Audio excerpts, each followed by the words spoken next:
liderazgo bajo la conducción del Espíritu exige primeramente que entendamos que ser conducidos por el Espíritu significa que el Espíritu toma propiedad personal de cada uno de nosotros. Que es hora de que el liderazgo deje de orar al Señor: Señor, bendice mi programa, para que diga: Señor, ¿qué quieres que yo haga? Cuando esto se produce hay un cambio de reflexión de liderazgo. Segunda cosa que hemos visto hoy a la mañana en el aspecto del liderazgo espiritual es que la obra de la Iglesia es la obra de Dios, no nuestra obra.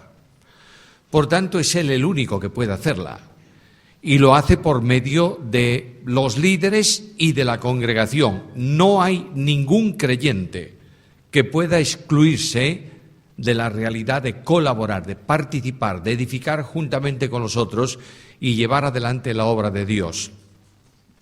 Tercer aspecto que vimos hoy es que el líder tiene que ser ejemplo, porque tiene que expresar con su vida el modelo que es Cristo. Y hemos ocupado la segunda parte de la mañana para hablar de el líder incluido, integrado dentro de la familia.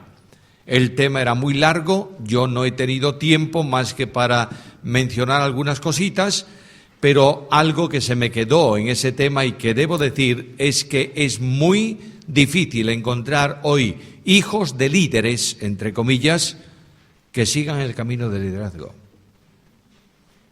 No hay muchos misioneros, algunos sí, cuyos hijos están en misión. No hay pastores de iglesia cuyos hijos estén en el pastorado. ¿Por qué? ¿Me permitís que lo diga con toda franqueza? ¿Me lo permitís? Porque han quedado hartos de no tener padres y de ser señalados con el dedo, por parte de las congregaciones. No vamos a ningún sitio así. El tercer aspecto de un líder bíblico es que tiene necesariamente que preparar a otros. Y esto lo dice Pablo con toda claridad, es el tema de esta tarde. Veremos en qué hay que preparar y a quiénes debemos preparar. Pero llamo vuestra atención a un texto de la carta segunda de Pablo a Timoteo, el testamento de Pablo, capítulo 2, versículos 1 y 2. Tú pues, hijo mío, esfuérzate ¿en qué? Yo quisiera que lo repitieseis un poco más.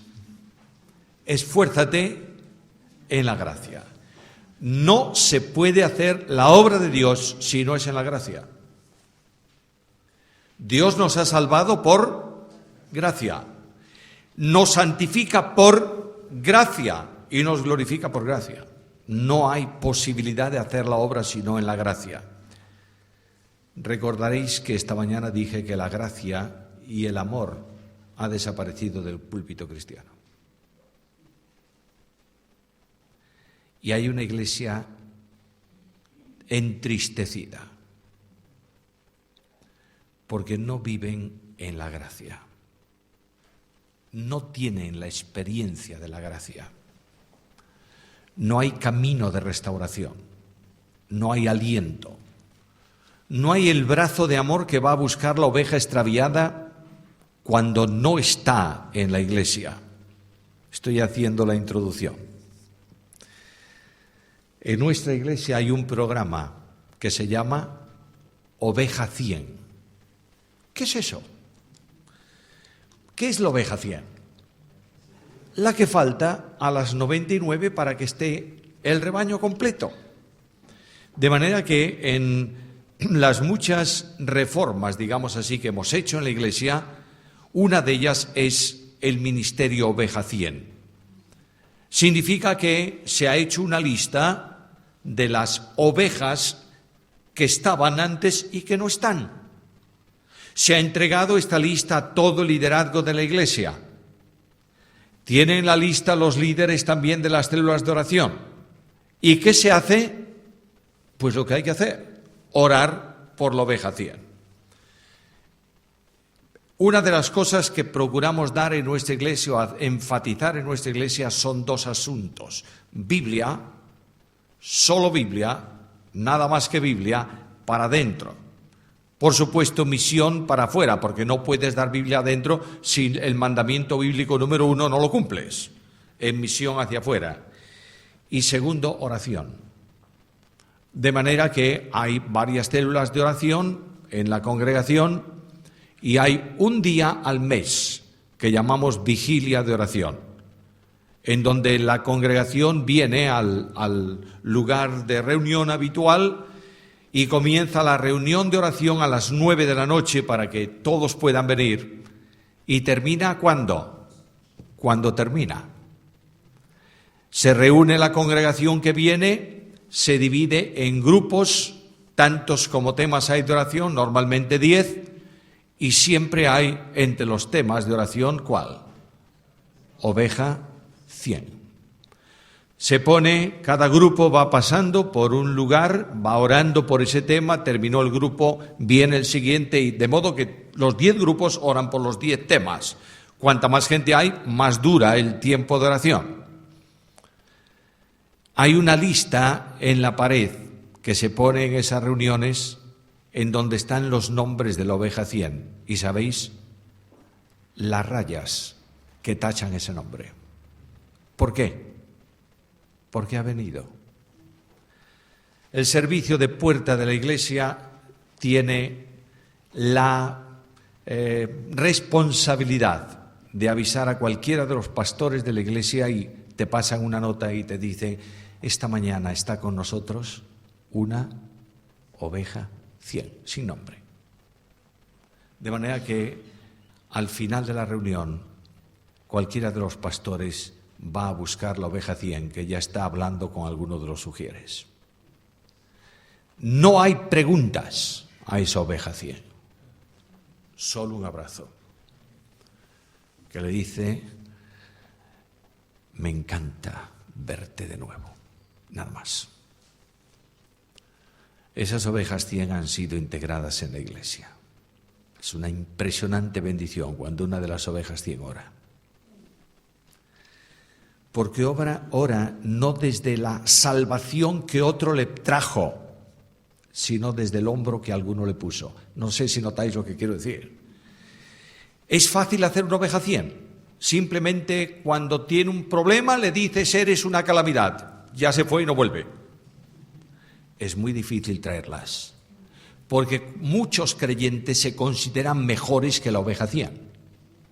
Y se acercan al agujero, al hoyo donde está la oveja 100 y desde arriba le dice: anda, mira dónde estás, dame la mano. Lo has hecho muy mal, porque no va a salir.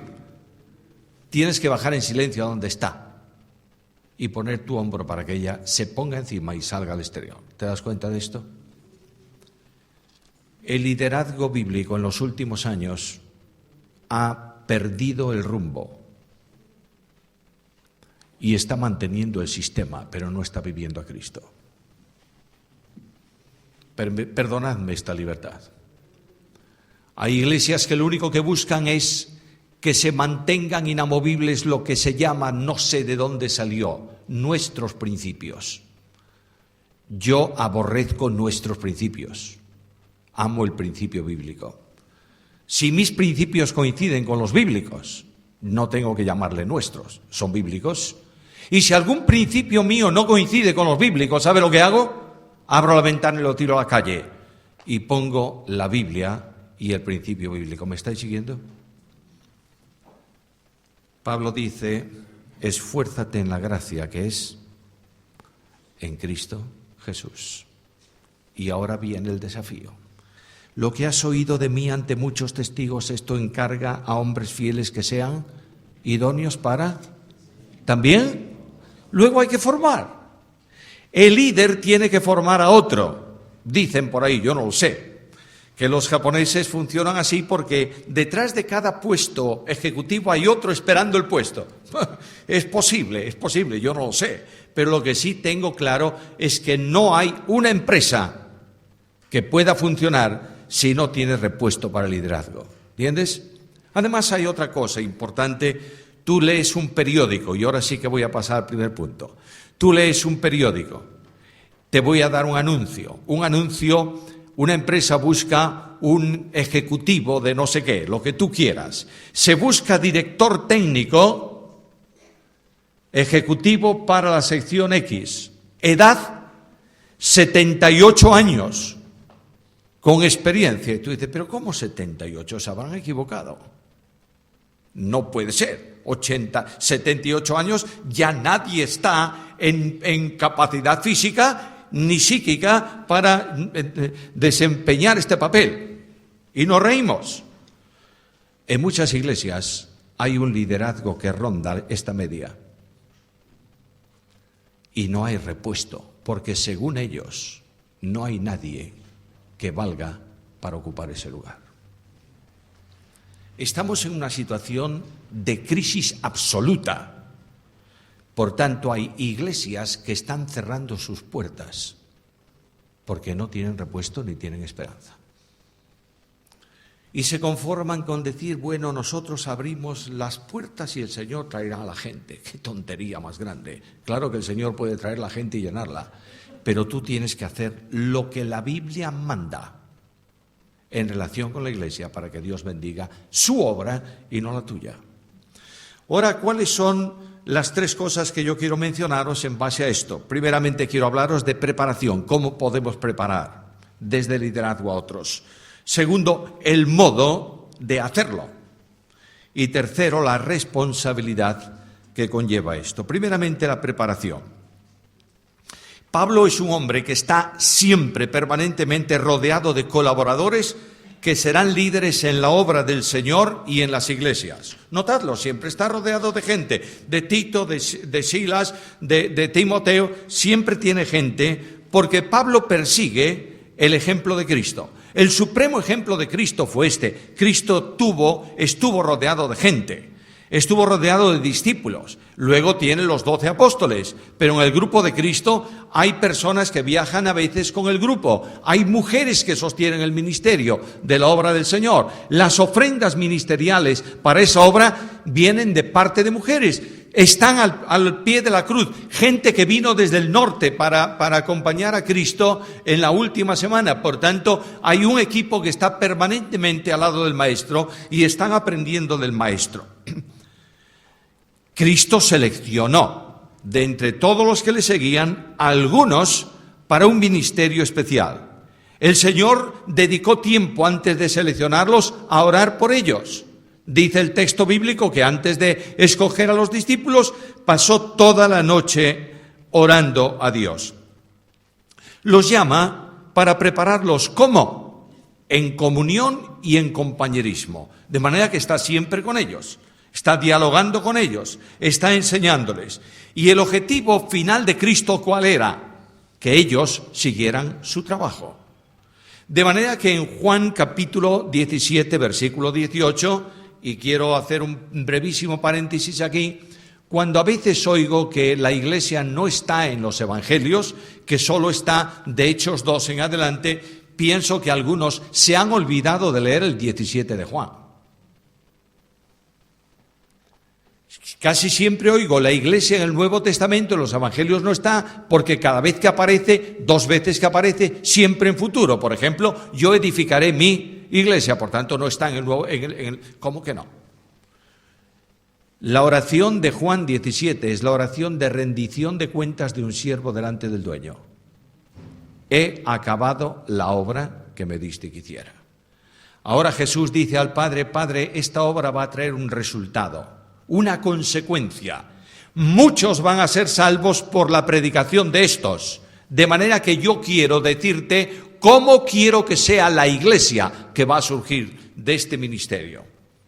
Y hay 10 condiciones que la iglesia tiene que cumplir, que Cristo expresa en el Evangelio de Juan. Y en medio de todo eso, Jesús dice al Padre, como tú me enviaste al mundo, así yo los he enviado. No se trata de petición, no se trata de decirle, Padre, yo quiero que sea un pueblo vinculado con la vida eterna, no quiero un pueblo religioso, quiero un pueblo nacido de nuevo. No, dice, yo ya los he enviado. Por tanto, el objetivo del ministerio de Cristo tenía que ver con la preparación ¿de qué? De estos que van a ir al mundo para continuar el desarrollo de la obra que Cristo estaba realizando. Indudablemente no la obra salvífica que se extingue en la cruz, pero sí la obra de evangelización, una de los ministerios de Cristo, y la obra de testimonio. Esto lo repite en Hechos capítulo 1, versículos 8 en adelante, cuando Jesús dice a los suyos: vosotros me seréis, ¿qué? Testigos. ¿Notáis? Yo he venido para dar testimonio del Padre. Vosotros daréis testimonio de mí. Por tanto, estaréis revelando, reflejando, manifestando a Dios y su obra, su persona y su gracia en un mundo en tinieblas. Pablo reproduce a Cristo. Pablo es el gran imitador de Cristo. ¿Recuerdas que cuando escribe la carta primera a los Corintios, capítulo 11, está diciendo: imitadme a mí porque yo también imito a Cristo? La vida de Pablo es Cristo. De modo que en Filipenses 1:21 Pablo dice: porque para mí el vivir es Cristo. Yo quiero que entiendas bien esto, por favor. Sé que el versículo lo sabes de memoria. Sé que lo puedes recitar cuantas veces quiera. No vale de nada que tú sepas el versículo si el versículo no te contiene a ti.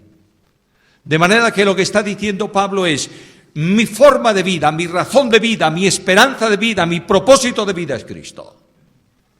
Y esto me va a enseñar algo fundamental. Ser cristiano es vivir a Cristo. ¿Entiendes esto? Por tanto, Pablo tiene esta orientación y la vida de Pablo se comporta en ese aspecto como la vida de Cristo, porque Cristo vive en Pablo.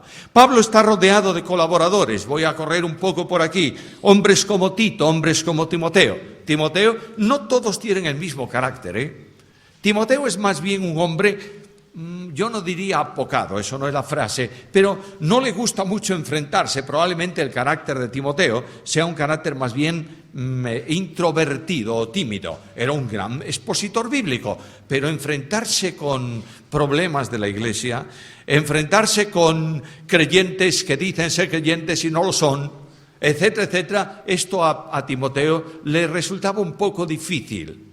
En cambio, Tito era el tanque Sherman de Pablo. Mira, Tito, te voy a dejar en Creta para que pongas orden. Déjamelo a mí, no hay problema ninguno, no te preocupes. Pero mira que son malas bestias, déjalo. En cambio, a Timoteo, Pablo dice, escribiendo a los Corintios, y va por ahí Timoteo, que esté tranquilo, no me matéis a Timoteo. Son distintos, pero Pablo está enseñándolos porque todos son necesarios para la obra de Dios. ¿Cuáles son las características especiales de los creyentes con los que el líder debe trabajar para hacer líderes, para formar líderes? Primero, creyentes auténticos. Estamos en un tiempo en que hay muchos protestantes, pero no todos son creyentes. Hay evangélicos, entre comillas, generaciones de evangélicos. Mi padre fue anciano de esta iglesia y yo estoy en esta iglesia. Uy, pues mi tío fue siempre con la misma historia de la familia. Dios no tiene nietos, solo hijos. De manera que no sirve que tú digas soy creyente, tienes que demostrarlo. Esta mañana mencionaba que la característica esencial de la iglesia es el amor, ¿sí o no? Bueno, lo dice Jesús. ¿Lo entiendes o no lo entiendes? De manera que tú puedes llamarte como te dé la real gana, que si no amas, no eres creyente. En nuestro tiempo, la mayor miseria de la iglesia evangélica son los chismes y la maledicencia, generada por la envidia y la corrupción. Y es el momento de decir alto, señores, a esto. Los líderes formados por este tipo de personas, ¿cómo son? Como ellos. No hay peor oso que la cría de un oso, porque el otro no es un oso. ¿Qué tontería estoy diciendo? Cuando un líder que no es un líder bíblico, que es un líder religioso, crea otro líder religioso, ese es peor que él. De manera que lo que tenemos que hacer es dar un alto en el camino para formar personas vinculadas con vidas auténticas, creyentes auténticos. Pablo, cuando escoge a Timoteo, mira lo que dice de él en el capítulo, ya que tenéis Timoteo abierto, capítulo 1, versículo 5. Trayendo a la memoria la fe no fingida que hay en ti, la cual habitó primero en tu abuela Loida y en tu madre Eunice, y estoy seguro que también en ti. Fe no fingida. Los creyentes, la característica esencial de un creyente es que es sincero. ¿Sabe lo que significa ser sincero? Pues eso, no tener cera. Cuando un carpintero va a tu casa a poner el marco de una puerta que se estropeó y el tipo lleva mucha prisa, ¿sabes lo que va a hacer con el marco para sujetarlo? Le mete un clavo, una punta. No sé si llamáis aquí, no sé cómo llamáis aquí esto. Un clavo, tal, tal, bla, bla, bla. Y otro abajo, bla, bla, bla. En vez de ponerle, allá en España le llaman sargentos, no sé si aquí le llaman lo mismo, que son esas, eso lleva mucho tiempo, no, un clavo. De modo que después termina, saca el clavo y claro, ¿qué pasó? Pues allí hay un agujerillo. De manera que el hombre abre su porta herramientas y saca un poco de cera, le da ahí y terminó. Hipócrita, has dejado el agujero. El creyente no puede tener agujeros que tapa con la hipocresía. Cuando tú tratas de hacer que otros crean que eres lo que no eres, ¿sabes qué eres? Un hipócrita. Y la hipocresía es la peor forma de mentira de toda la Biblia y de todo el Nuevo Testamento. Y Cristo a los fariseos, ¿qué le llamó? Hipócritas. ¿Por qué? Porque mantenían su sistema a costa de la Biblia. Esta especie es una especie en extinción que no se extingue. Y es necesario retomar esto con toda seriedad. Creyentes auténticos, trabaja con ellos. En segundo lugar, tienes que tomar creyentes vinculados con la iglesia local y comprometida con ella. Cuando Pablo va a llevar consigo a Timoteo, daba buen testimonio la iglesia donde estaba como miembro y las del entorno. ¿Entiendes esto? Quiero decirte algo que quiero enfatizar porque es con la autoridad bíblica que lo digo. No hay ninguna organización reconocida en el Nuevo Testamento sino la iglesia local. Y todas las organizaciones que trabajan para la iglesia local son una bendición. Pero la organización que trabaja beneficiándose de la iglesia local no es conforme a la voluntad de Dios. ¿Me entiendes? Gente comprometida con la iglesia local. Gente fiel. ¿Tú sabes la distinción, la diferencia que hay entre creyente y fiel? Bueno, un creyente es aquel que se fía de Dios. Un fiel es aquella persona de quien Dios puede fiarse. ¿Notaste la diferencia, verdad? Es decir, Dios dice a Abraham, es fiel, por tanto yo sé que él va a enseñar también después de él a sus hijos, etcétera, etcétera. Un hombre fiel es una persona que depende totalmente de Dios, que se mantienen firmes, que saben esperar, que no aspiran a primacía y están dispuestos esencialmente a servir. Son los hombres idóneos. Observa lo que dice Pablo. Encarga a hombres fieles que sean idóneos, es decir, capaces de. Tú, si no tiene el carácter de líder una persona, no vas a hacer un líder de él. Puedes hacer un gran servidor de la iglesia para la administración del espacio, yo que sé para qué, pero no es un líder. Un líder tiene que tener también un cierto carácter de líder y ser capaz de enseñar. Lo peor que puede tener una congregación es un maestro que es incapaz de enseñar, porque no es maestro. El maestro es capaz de enseñar, ¿por qué? Porque ha recibido un don del Espíritu que le capacita para que en manos del Espíritu pueda enseñar. Esta idea extraña y absurda de que todos los creyentes, fieles y buenos creyentes, pueden enseñar, es desconocer los dones del Espíritu y al Espíritu mismo.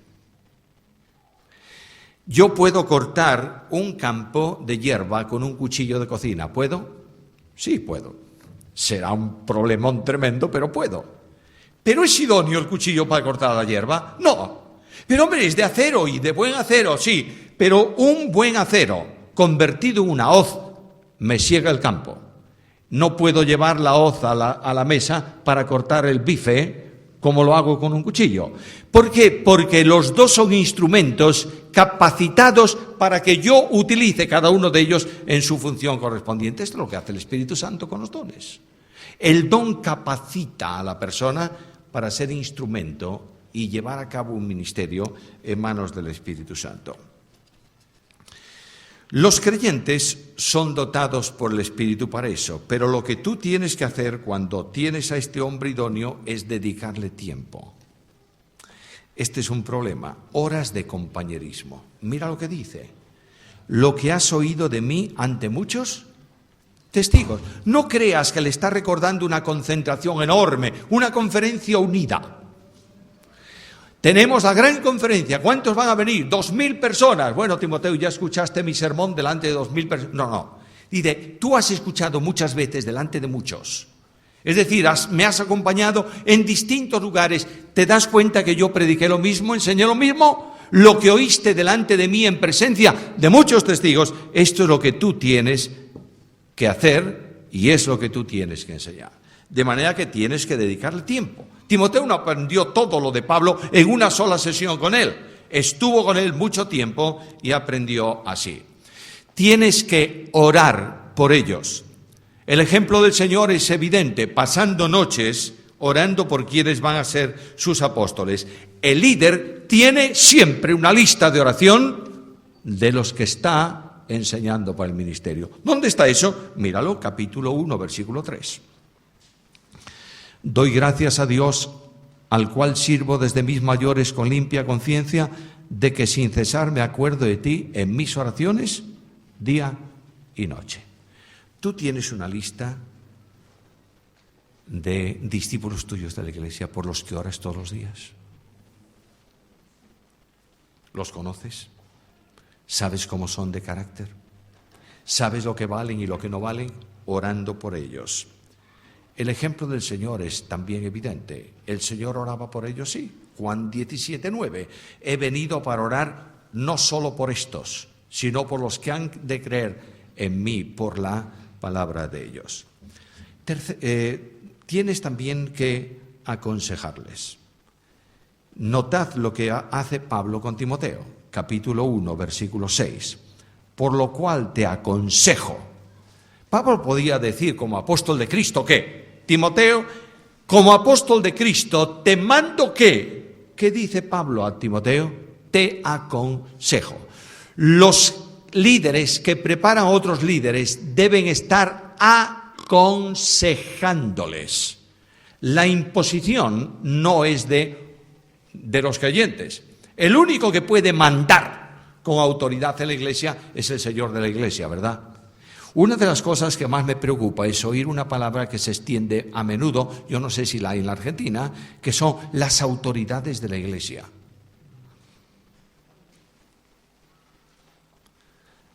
Hermanos amados, no hay autoridades en la iglesia más que 3.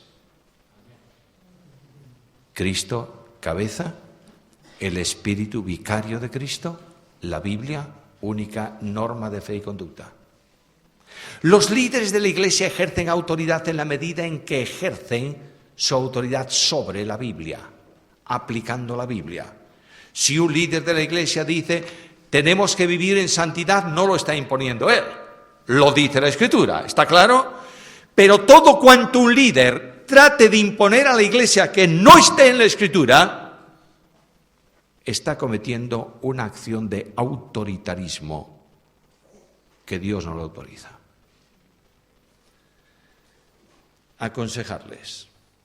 ¿Y qué más? Capítulo 1, versículo 7. Porque no nos ha dado Dios espíritu de cobardía, sino de poder, de amor y de dominio propio. ¿Sabe lo que está haciendo Pablo? Alentando. Esta mañana yo os decía que la iglesia de Dios necesita ser alentada mucho más que reprendida. Ahora, ¿cómo va un líder nuevo a entender y a aprender esto? porque ve a los que le preceden en la carrera cristiana que lo hacen también. Cualquier cuestión con el rebaño de Dios tiene que ser de edificación para el rebaño y de aliento para el rebaño, porque no es tuyo, es de Dios. Yo leo el Salmo 23. Tu vara y tu callado Y yo veo congregaciones que ven al pastor de la iglesia subir al púlpito con el callado y la vara y escapan. Porque hay pastores que entienden que la vara es para pegar a la oveja y el callado para estrangularla si se escapa del camino. Ahí viene en un tiempo de crisis un pobre digo pobre en el sentido de ejemplo, estoy poniendo un ejemplo y siempre pongo ejemplos muy grandes para que se entienda la mitad de lo que digo. Ahí viene un hombre que ha pasado toda una semana de angustia vital, que piensa que le van a despedir en la semana que viene de su trabajo, que tiene un hijo que es una calamidad, en fin. Decimos en España la percha, ¿sabéis lo que es una percha, no? Donde se cuelgan la percha de las bofetadas. Bofetada que se escapa, se cuelga en esa percha. Y viene el domingo por la mañana al culto y dice: Señor, por favor, necesito un poco de aliento. Y esa mañana el pastor de la iglesia se levantó con el pie torcido y agarró el látigo y subió al púlpito. Y ese hombre sale con la angustia que traía más los golpes que recibió. Si yo soy ese hombre, el domingo no vuelvo.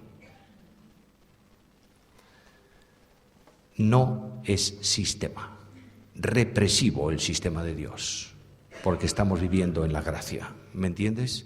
Y aquí Pablo le dice a Timoteo: vamos, Timoteo, deja de llorar y de inquietarte, hombre, porque no estamos llamados a esto, estamos llamados a otra cosa. Nos llamó Dios a otra cosa y Pablo se incluye ahí. ¿Cómo debo utilizar? ¿Cuál es el modo?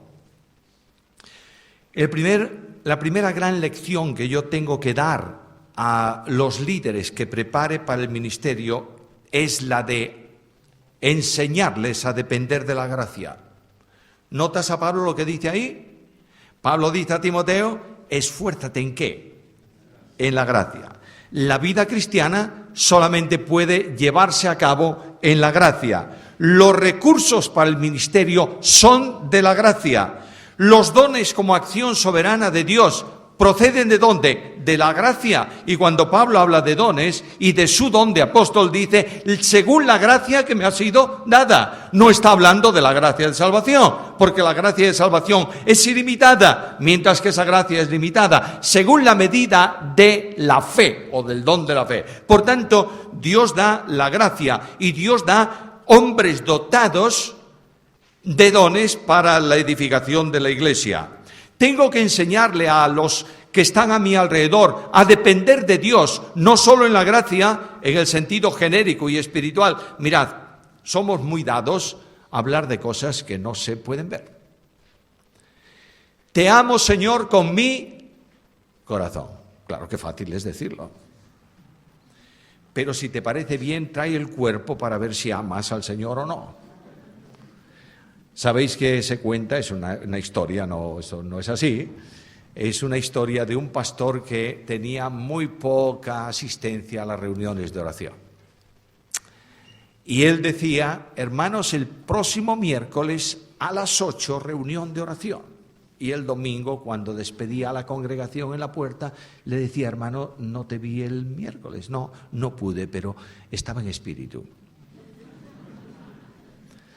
De modo que subió al púlpito el hombre y dijo: hermanos, recuerden que el miércoles próximo tenemos reunión de oración. Y pido por favor que además del espíritu vengan con el cuerpo. Tenemos que aprender a depender de la gracia en el sentido específico de que todos los recursos de la obra proceden de Dios. Cuando Pablo está en la cárcel, esperando sentencia, no sabe si condenatoria o no, dice algo impactante: todo lo puedo en Cristo que me fortalece. Los recursos de la economía doméstica, especialmente de los que están sirviendo a pleno tiempo en el ministerio, no dependen Es decir, no tienen que ser buscados por el líder en la iglesia, sino en el Señor. Porque quien llama a la obra no es la iglesia, es el Señor de la iglesia. Claro, la iglesia tiene una impresionante responsabilidad en esto. Y los líderes tienen que enseñar a la iglesia la bendición de ofrendar para el ministerio y de mantener a los que están a pleno tiempo en la obra del Señor. A veces las asambleas de hermanos y otros grupos conservadores no tienen nunca un ministerio sobre ofrenda. Como si la ofrenda fuese el problema que hay que solucionar el domingo por la mañana. Escúchame bien, la ofrenda es un sacrificio espiritual. Y si no enseñas a ofrendar a la iglesia, no estás preparando un sacerdocio santo que ministre en el santuario de Dios. El apóstol Pablo esperaba los recursos de quién. Había un problema en Corinto y él decía, no quiero nada de vosotros. No porque lo desprecie, simplemente porque quiero mantenerme al margen de las críticas que otros están diciendo de que yo fundo iglesias para vivir de ellas. No. Pero Pablo recibe ofrendas para su obra misionera ¿de quién? De Filipos, que dice una y otra vez, porque hay un concepto en el Nuevo Testamento, que la iglesia local no es independiente. Esa es una historia que hemos inventado para reservar nuestra parcela. La iglesia local es individual porque puede funcionar como célula donde está, pero no es independiente porque la iglesia de Cristo es una sola iglesia, ¿está claro? De manera que la obra misionera no es una obra misionera de un sector, es mía. Y yo tengo que estar apoyando la obra misionera y tengo que estar orando por los misioneros. ¿Cuántos sabéis de la vida de algún misionero que está trabajando en Turquía? ¿Alguno? Ayer recibía la noticia de ellos. ¿Sabéis que hay misioneros de las asambleas de hermanos en Turquía? ¿Sabéis? No, ¿por qué? Porque es que no hay oración misionera. No hay informe misionero. No se trae a un misionero para que nos cuente qué está haciendo.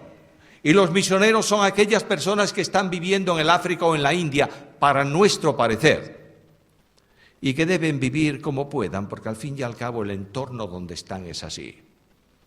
Qué tragedia más impresionante, qué líderes estamos preparando. ¿Y la obra próxima qué? Hoy estábamos en la reunión y se hablaba de la necesidad de gente a pleno tiempo en la obra. ¿Lo crees o no lo crees? ¿Crees que es necesario o no? ¿Crees que las congregaciones deben tener una persona a pleno tiempo que esté cuidando y ayudando en ellas? Esto significa que hay que colaborar para que esa persona pueda vivir del Evangelio. ¿Comprendes esto?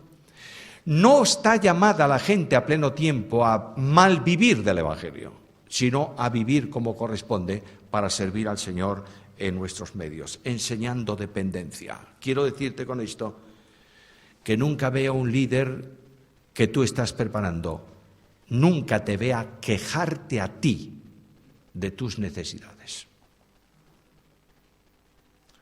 Porque nunca enseñarás a ese líder que quien te llamó a la obra es Cristo.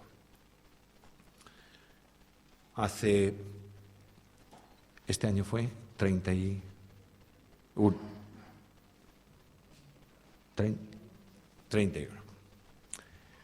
31 años que estoy, por la gracia de Dios, sirviendo a pleno tiempo en el pastorado en la iglesia. A lo largo de todo este tiempo podría contaros una hora de interesantes anécdotas en donde Dios me ha permitido llegar al límite absoluto en cuanto a recursos para darme una salida mucho más importante. Solamente un ejemplo, y yo no soy ejemplo de nada. Tengo que salir una vez para un ministerio en una ciudad de España. En el sobre, en mi casa, había un sobre para ese viaje. En ese sobre estaba el dinero justo para la gasolina que necesitaba para ir desde Vigo hasta la ciudad donde iba. Ni un céntimo menos podía tener porque no me llegaría. Hay una reunión especial en la iglesia misionera y hay una ofrenda especial misionera. Y mi esposa Esther me dijo, ¿cuánto podemos poner? Y yo dije, lo que tú tengas. Y ella me dijo, es que no tengo nada. Pero hay un sobre ahí. Yo le dije, tú sabes muy bien para qué es ese sobre y sabes muy bien que si gastamos algo de ese sobre no llega para irme de viaje. Y dijo, ¿seguro que no? No. Bueno, pues entonces pongamos todo.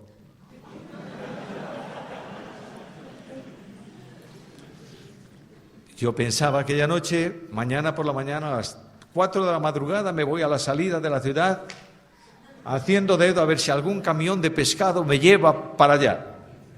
Bueno, ¿crees que debe ser eso? Todo. Llegamos a la noche a nuestra casa. En el buzón, sitio de las cartas, un sobre que ponía familia Pérez Millos.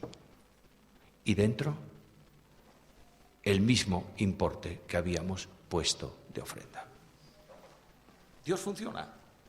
Lo que tú no tienes que hacer es que los líderes que preparas vean que escribes una carta diciendo orad al Señor porque mi nevera, mi heladera, mi coche se estropeó. ¿Qué estás diciendo tú cuando escribes eso? A ver si me dais para esto.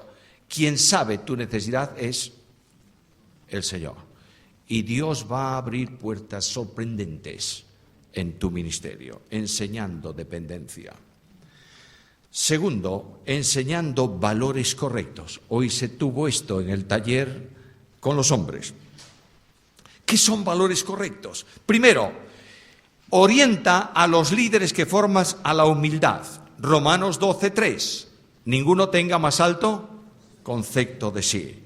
Enseña a los líderes a no gloriarse en la obra. La obra no es tuya. Y Pablo dice, pero no yo, sino la gracia de Dios conmigo. El líder tiene que dirigir el interés de quienes le rodean hacia el Señor y no hacia Él.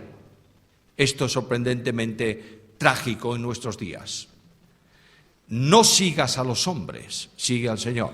Te pongo un ejemplo, no de la iglesia, de la preiglesia, con Juan el Bautista.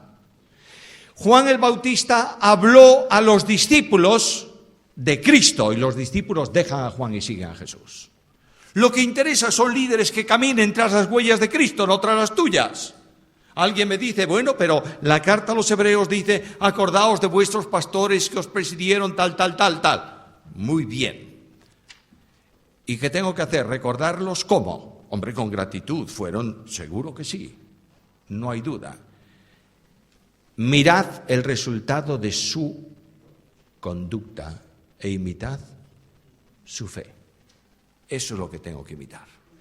Cuando yo oigo a alguien que dice, bueno, esto hay que hacerlo porque don fulano lo hacía. Y digo, ¿pero dónde está eso en la Biblia? ¿Lo hacía don fulano? Muy bien, en su tiempo sería muy bueno, pero hoy ya no lo es. No sé si me estáis siguiendo. Hay que orientar a los líderes a que pongan los pies en las huellas del crucificado, ¿me entiendes? Porque Él dejó huellas para que nosotros sigamos por ellas. Por tanto, tengo que orientarlos en esa dirección.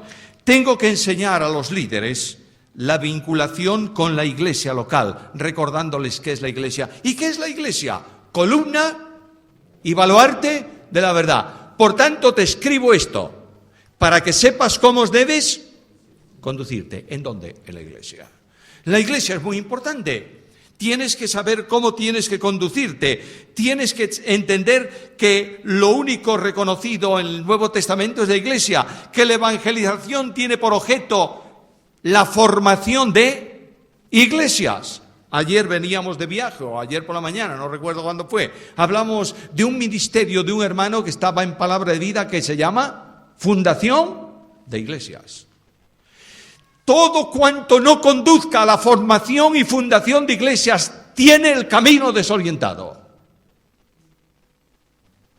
Porque Cristo vino para establecer su iglesia. Tienes que enseñarle a amar la iglesia, tienes que enseñarle la comunión con la iglesia. Yo quiero preguntarte, ¿tú crees que la comunión con la iglesia es bíblico o no? ¿Crees? Ojalá lo creyésemos todos. Porque significaría que estarías manteniendo comunión ¿con quién? Con todas las iglesias. Porque solo hay una iglesia. Hay gente que cree que su única... Mira, hace un poco de tiempo escribí un artículo en mi blog que se titulaba Judaizantes del siglo XXI. Hay personas que creen que la única iglesia válida es la suya. Para que me entendáis, ¿sabéis cuál es la iglesia mejor de toda la tierra? La Iglesia Unida de Vigo, porque es la mía. El resto no vale. Cuando tú estás en esta línea, has perdido el rumbo y no eres capaz de levantar un liderazgo espiritual. Entendiendo bien esto y entendiendo bien el respeto a los mayores, en nuestro tiempo, en España, hay un problema muy serio que se llama la mala educación. Los jóvenes no tienen educación. Profesores de la universidad entran al aula cuando ya están todos los alumnos, porque tienen miedo a entrar en el aula. Un padre se enfadó con su hijo y le dio una, no sé cómo llamáis aquí, una chaparreta, bofetada en la cara, no, le dio en la cola, ¡plaf! Y él, chirle, bueno, muy bien. Y él descuelga el teléfono y llama a la policía. Y dice, mi papá me pega. Y el padre comparece al otro día en la comisaría de policía y ante el juez. La Biblia dice, delante de las canas te levantarás. ¿Honrarás a tu padre y a tu madre? ¿Estamos enseñando esto? Esto es ética cristiana. El cristiano no es distinto al mundo, es contrario al mundo, porque tiene una vida diferente. ¿Entiendes esto? Y esto es lo que tiene que enseñar el liderazgo en la conducción de la iglesia. Otra cosa importante, tienes que enseñar a los líderes a no escuchar críticas y chismes. Primera carta, capítulo 5, versículo 19.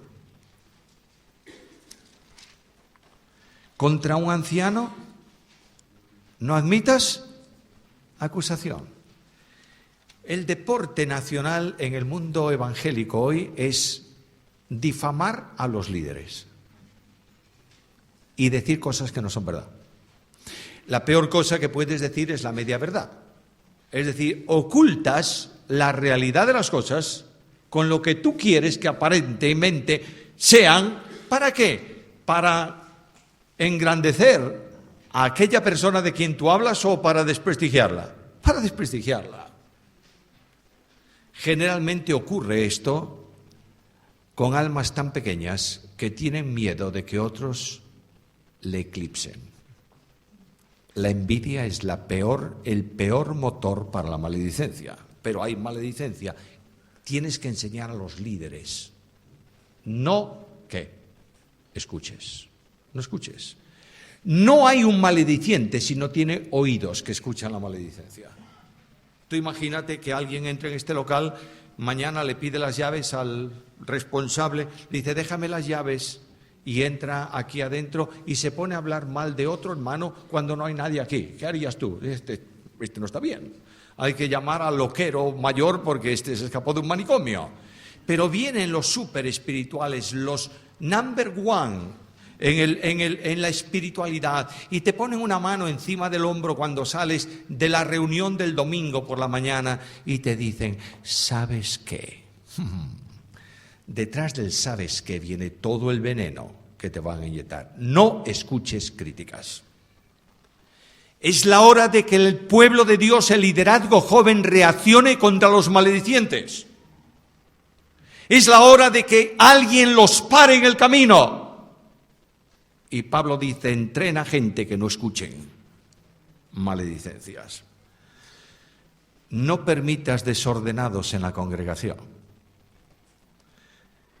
Cuando Pablo escribe a los tesalonicenses, habla de algunos que son muy espirituales pero que no quieren trabajar, los vagos de la iglesia. Y Pablo le dice, si no quieren trabajar, claro, pero ese condicional en castellano, que está bien traducido, da la impresión de que les dice al vago, no comas porque eres vago, pero vago quiere comer.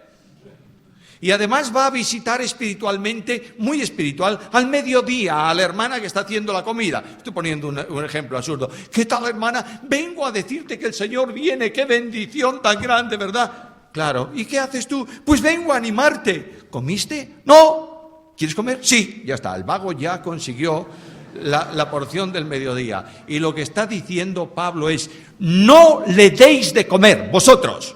Pero Pablo, hombre, ¿van a pasar hambre? Sí, señor, porque son unos desordenados. Pablo dice al liderazgo, hay que mantenerse firmes contra estas personas. Tienes que enseñar a los líderes a ser imparciales, a que no hagan acepción de personas. A veces me sorprende hablo con líderes de años. Llego a un líder de una iglesia y me dice, no, porque este asunto no se puede permitir. Ah, muy bien. Y pasas dentro de 6 años y dice, bueno, hemos tenido que ceder. ¿Por qué? Porque mi hijo, ha tenido ese problema. Claro, se ve el problema a la luz tuya, no a la luz de la Biblia. ¿Entiendes? El dogmatismo es malo. El dogmatismo genera creyentes legalistas. Por tanto, tenemos que mantener una estructura de afecto que no permita el pecado. ¿Me estáis entendiendo? Cuando yo hablo de que tenemos que tener gracia, no estoy diciendo bajo ningún concepto que se permita el pecado. El pecado es pecado, punto. No hay más historias. Pero el hecho del pecado no impide restaurar al pecador, ¿verdad? Tienes que enseñar compromiso personal, cuidando la escala de valores. ¿Cuál es la escala de valores? Dios, ministerio, familia.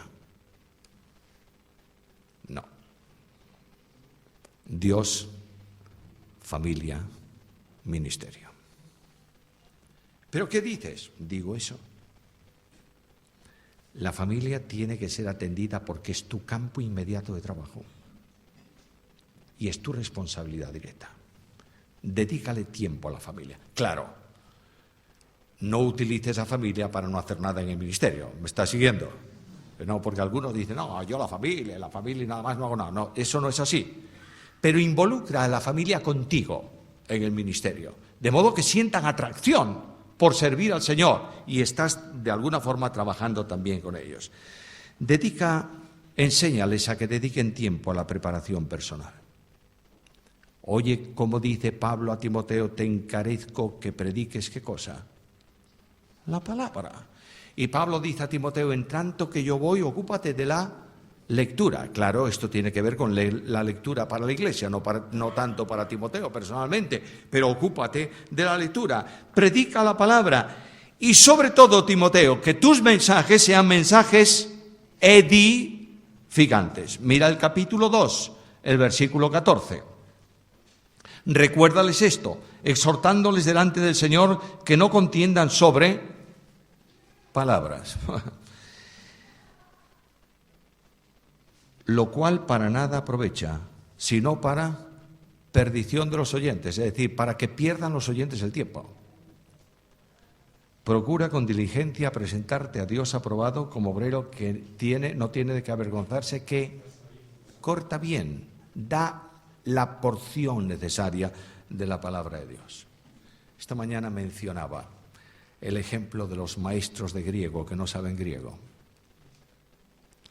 Y Alejandro se ha metido conmigo varias veces hoy, en griego y en hebreo. En hebreo puedes preguntarme lo que quieras porque no sé nada. Pero resulta que el hombre, el líder, quiere dar una lección de majestuosidad. Y llega al púlpito. Y dice, porque esta palabra está en aoristo ingresivo. Eso no existe en griego. Y se queda tan cómodo. Y la palabra esta se pronuncia así, ignorante pobrecillo, nadie sabe cómo se pronuncia la koiné. Sabemos cómo se pronuncia el clásico, pero la koiné no. Entonces no pierdas el tiempo, porque además en el segundo banco de la iglesia está una viejita con reuma, que ha hecho un esfuerzo colosal para venir a la reunión y que a ella le importa un rábano si está en aoristo o está como está, porque no sabe ni declinar los verbos en castellano. Lo que quiere ella, lo que ha querido ella, lo que ha hecho ella es venir a la reunión. ¿Para qué? Para oír a Dios. No te olvides que en la congregación cada domingo sentado en los bancos de la iglesia hay gente que ha llorado mucho durante la semana y que tiene preguntas que no tienen respuesta y que necesitan una palabra de la gracia para salir contentos y decir bendito sea el Dios de la gracia. Tienes que enseñar valores bíblicos, no arrogancia que no sirve para nada. Hay púlpitos de la iglesia ocupados por impresionantes pavos reales. Tú sabes lo que es el pavo real, ¿verdad? ¿Cuándo es lindísimo, hermosísimo el pavo real? Todos me habéis dicho lo mismo, cuando levanta, abre la cola. Cuando tú abres la cola del pavo real, te das una vuelta y verás como el pavo te sigue permanentemente. El pavo abrió la cola y tú te mueves y el pavo se va y gira para allá y gira para allá. Y tú le dices a un amigo, mira, entretenme a este tipo. Y él se detiene, el pavo le mira, date una vueltecita por detrás del pavo. Y verás unas patas negras horrorosas y una trasera llena de pelos blancos feísima. ¿Tú sabes cuándo es bellísimo el pavo? Cuando tiene la cola baja, porque tapa todas sus miserias. Enormes pavos en el púlpito de la iglesia. No queremos líderes así. Queremos preparar gente nueva en la humildad. Enséñales a que aprendan a sufrir. Ay, esta lección yo no soy capaz de aprenderla. Llevo 31 años en el pastorado y cada vez me cuesta más aprender el Salmo 37. Guarda silencio, calla la boca, no digas nada, no te... Pero oye, pero yo no soy de madre, no soy de piedra, Señor, soy sensible, pues cállate. Y déjame las cosas a mí. Cuando yo actúo, no sabes tú cómo actúo. No hace mucho tiempo, algunos amigos, entre comillas, que yo tengo por ahí, comenzaron a extender un rumor, un bulo que circuló por medio mundo sobre mi última profesión. Y resulta que un grupo grande de iglesias se reunieron para determinar qué había que hacer con este hombre. Y claro, pidieron los informes correspondientes. Reacción, resultado. A lo largo de este último año hemos recibido tantas invitaciones para ministerio internacional que no podemos cubrirlas. ¿Por qué? Solamente mi iglesia en Vigo tomó la decisión de contestar a una carta con otra carta. Y cuando iban a contestar la segunda carta con la segunda y la tercera vendría con la tercera, yo le dije, ch. Ni una sola palabra más. Esto hay que entregarlo ¿a quién? Al Señor. Ha sido fantástico. El Dios de la Biblia hace cosas asombrosamente extrañas cuando tú lo dejas actuar a Él. Por tanto, lo que tengo que enseñar a los líderes es, aprende a sufrir. Y cállate la boca. Esto es una enorme bendición porque estamos viviendo a Cristo. Enséñales disciplina personal. La obra exige constancia, la obra exige dedicación. Mira lo que Pablo le dice en el capítulo 2, versículos 4 al 6. Ninguno que milita se enrede en los negocios de la vida a fin de agradar a aquel que lo tomó, etcétera, etcétera. Ahí está todo el contenido. Mantente firme, enséñales a que estén firmes en el lugar donde el Señor los llamó. En España hay un refrán que dice que piedra movediza no cría musgo. Hay saltadores en la obra, no salteadores, saltadores, como la rana, quiero decir. Una vez están aquí, mañana están allá, el Señor les llamó pasado mañana allá, y no hay solidez, no hay firmeza en el asunto. Personas que recorren 25 iglesias y cuando ya no tienen más vuelven otra vez a la primera. No pierdas el tiempo con esta gente. Enséñale al líder a permanecer en la obra cuando otros abandonan. ¿Entiendes esto? Esto es lo importante. Enséñalos a orar. El mandamiento del Señor es una oración continuada. Orad sin cesar. Esta mañana mencionaba esto. Es una impresionante necesidad de liderazgo. Orar. Dedicarse a orar. Orar. Dios responde las oraciones. Por último, ¿cuál es la responsabilidad? La principal responsabilidad del que quiere formar a otro líder es darle ejemplo en todo aquello que le está formando. De manera que el líder tiene que ser ejemplo personal para los otros que están aprendiendo de él. El apóstol Pablo dice a Timoteo, nadie tenga en poco. El tiempo de Timoteo era curioso. Las iglesias son siempre raras. ¿Qué viene a enseñarnos este joven? Y Pablo le dice, mira, nadie tenga en poco tu juventud, pero sé ejemplo. Cuando tú eres ejemplo, nadie tiene nada que decir de ti. Ejemplo, enséñales dependencia en el ministerio. Pablo está con su equipo, el Señor no le permite predicar aquí, se va a predicar allá, no le permite esto aquí, lo hace por el otro lado. En una palabra, Pablo es un ejemplo continuado para el resto del liderazgo que está formando de dependencia del Señor. Señor, ¿a dónde quieres que yo vaya? Dependencia en todo, incluidos los recursos materiales. ¿Recuerdas lo que dice Pablo? Cuando no hubo para mí y para el equipo estas manos, sirvieron. Por favor. Esta moneda tiene dos caras. El que es llamado por Dios descansa en Dios, ¿es así? Pero la iglesia se ocupa de él. ¿Me estáis entendiendo? Hay misioneros a quienes conozco que están pasando tremenda necesidad. Hay hijos de pastores de iglesias, conozco, que añoran tener un automóvil eléctrico como sus amigos y no lo tienen. Y al pastor se le regala una camisa que no te vale a ti. Eso es miseria espiritual. Enséñale dependencia. Confía en que Dios traerá los recursos necesarios. Enséñale humildad. La valoración del líder no es lo que es según el mundo, sino según Dios. Y Pablo dice, tengan a los hombres por siervos de Cristo. Enséñale vinculación con la iglesia, encomendado por la iglesia, retornando a la iglesia. El gran ejemplo de Pablo me impacta. Cuando Pablo está en ministerio por ahí, ¿a dónde viene Pablo en cada final de viaje misionero? ¿A dónde va? A la iglesia que le encomienda. ¿Y qué hace? Le cuenta cómo ocupó el tiempo.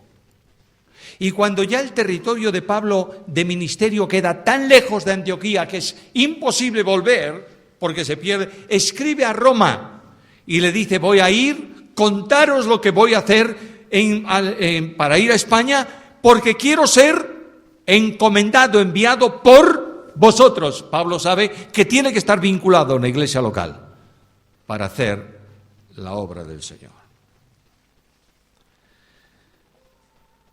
Enséñales amor por la Biblia.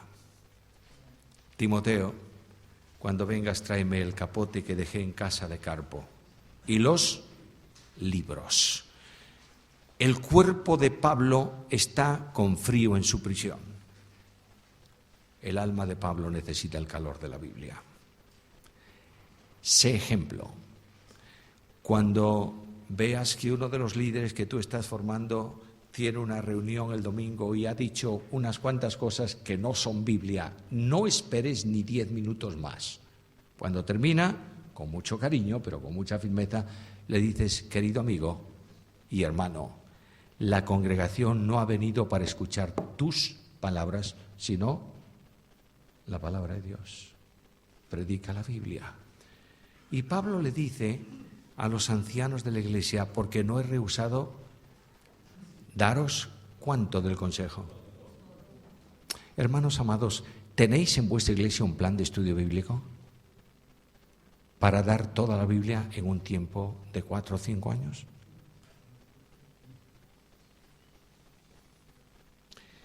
Es más, ¿tienes un plan de lectura anual de la Biblia? ¿La lees todos los años una vez? Dios está llamando a su pueblo, al liderazgo de su pueblo, a una profunda reflexión.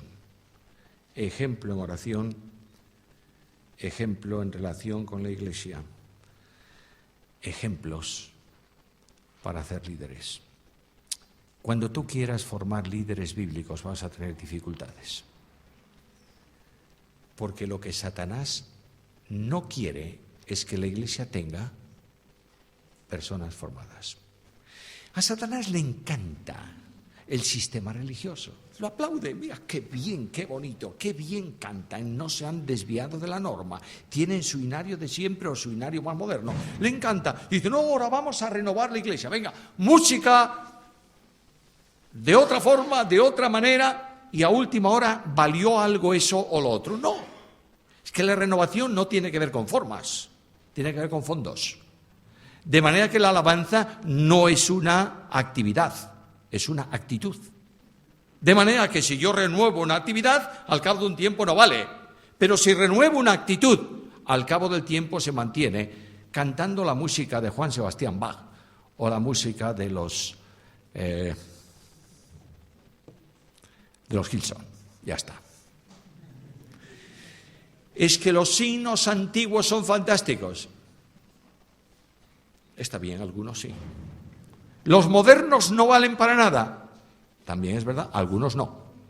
Pero hay otros muchos que sí. Y lo que yo tengo es que formar líderes con una mente abierta. Tengo que venir a la relectura de la Biblia para preguntarme permanentemente: ¿esto es así o no es así? Y termino diciéndoos algo, queridos hermanos. Esta mañana lo mencioné de pasada.